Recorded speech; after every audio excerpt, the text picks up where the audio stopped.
York was interested in prosecuting big names at the time. And Giuliani, according to the information that I have, and I think it's solid, promised a conviction of the Marcoses to the State Department, to the Department of Justice.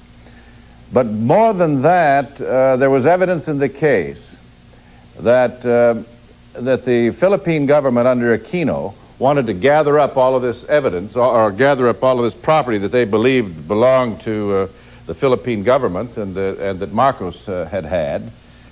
And in exchange for that, the United States needed its bases over there.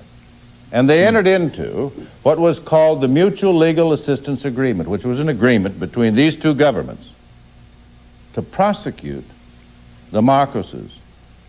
And when Mr. Marcos died, they continued to prosecute this widow. Let me ask you a couple of legal questions to one of the best legal minds in America. Is it tough to try a case when there are two defendants and two different lawyers? Yes, it's very tough. But in this case, we had Adnan Khashoggi's interests were quite similar to ours. The truth was the same. There wasn't the defenses weren't in conflict, and Mr. Khashoggi was represented by a very fine lawyer by the name of James Lynn. How long was the jury out? 3-4 days. 3-4 days. Did that get you a little worried after a time?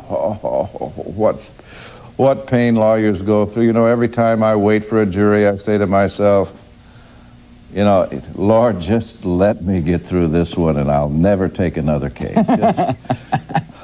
Okay, the longer they stayed, the more worried you get? Oh, you know, and you can't sleep. It's like waiting for a baby that's never born. Was she a good client? She was, you know, this is a beautiful woman, and she was the best client I ever had. Why did she need so many shoes? That was obviously a point. The thought about Imelda was greed. Well, you know, that the thing that they never really understood about Imelda was that she really wasn't a greedy woman. She was very loved, and she is loved, and she's loved by the masses of people in the Philippines. And the people here, everybody that touched her, saw her, fell in love with her. She is an absolutely marvelous, wonderful human being. She was gifted. You know, she didn't go out and buy this stuff. People gave it to her. Her husband gave it to her. Rich people, princes, people just loved her and showered her with gifts. And with respect to her shoes, you know, my wife's got 100 pairs of shoes, I think. So what? But in her case, the Philippines poor country, manufacture shoes, and everybody that manufactured shoes and had a new model of pair of shoes wanted to have her have those shoes and wanted her to wear them. And if you'd go back and check her closet out, you'd find that most of them don't even fit her. We'll be right back with Gerry Spence. He hung up another win. He's one of the most successful lawyers in this country. How good is he? The late Edward Bennett Williams, the greatest legal mind I ever knew. When I asked him once, who would you want to defend you if you were in trouble? He said, Gerry Spence. We'll be right back. Processed, you know, there's just way too much money involved, and the whole thing, I think, just bothers most people. And it just to defend someone, I guess she has a right to defense, but I just think it's a sad statement on the affairs of the country. Well, what about the jury, sir? Aren't you impressed that the jury acquitted? I mean, what can you say? You know, you're faced with a swift-talking, slick man who knows his business, how to defend people. But, you know, I look at someone like Marcos, and I just feel repelled, you know. Okay, how do you deal with that feeling, Gerry, which a lot of people have? Repelled by a country that's impoverished with leaders who appear impoverished, if there is such a word. Leaders who appear to have it all. She may be popular, but America at large does not love her. You'd agree with that? Well, America as a whole doesn't really know her. And this man doesn't know her. What he knows, he never met her, never talked to her, never looked into her eyes, never listened to her, doesn't know how she feels, knows nothing about her. All he knows is what he's read. And, you know, when I heard about the case, that's what I knew. That's the first, my first response was just like his. And I didn't take this case until I met the woman, talked to her, understood her, listened to her, and began to try to understand who she was as a human being. And that's what a jury did in this case. They listened to the evidence, not what the newspaper said, because in this case the newspapers had indeed convicted her. And this, as you can see, the great majority of Americans obviously believe that this woman is a bad woman. I happen to know who she is, and she's a very marvelous woman. Overland Park, Kansas. Hello. Yes. Hi, Mr. Spence. How do you do? Congratulations on a great defense.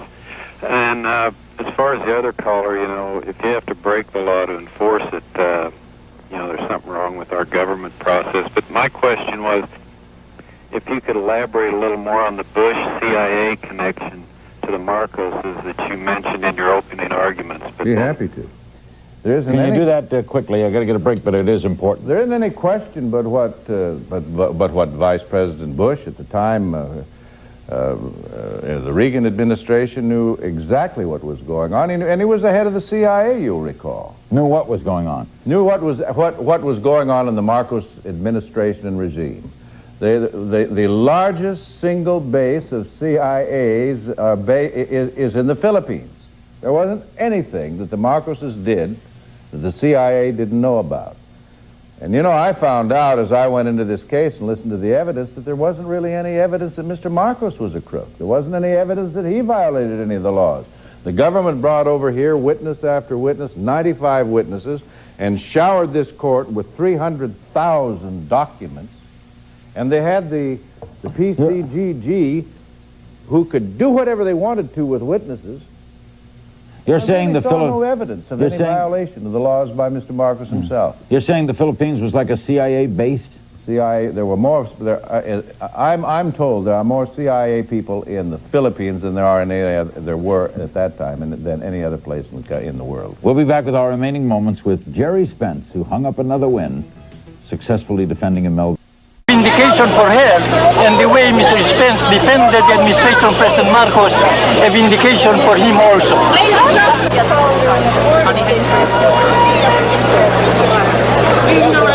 Victory. Okay, can you tell me how the Philippine government looks at what happened?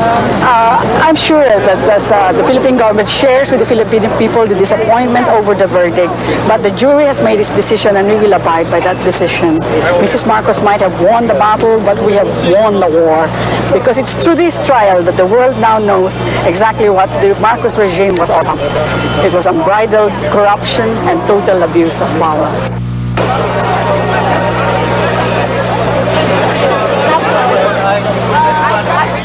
One of the Philippine government lawyers who had observed the trial in New York is Ted Laguatan.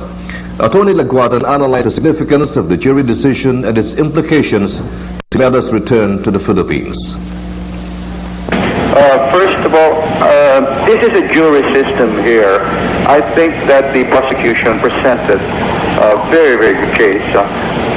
We could have had a stronger case, for instance, if the witnesses who did not come here came. But in a jury system, we don't really know what variables affected the jury's decision. This is not a heavenly court dispensing absolute justice. There are some factors that affect the decision.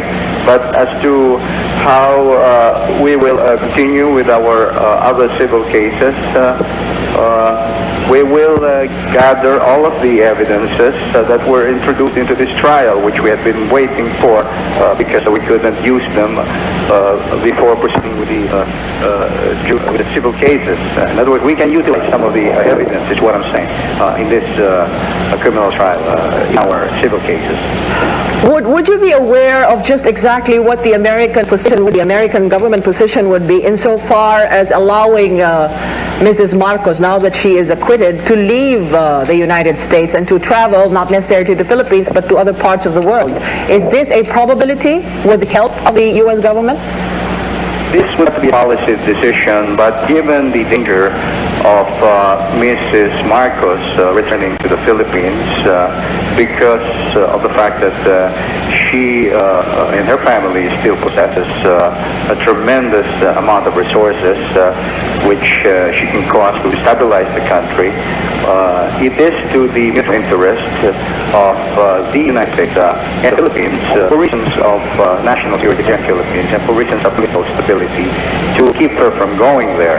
And if there is a danger of her going there if she leaves here, then she can be properly detained here for valid reasons. Miss Marcos said it was the best birthday gift she has had. She said her one obsession now is to return to the country.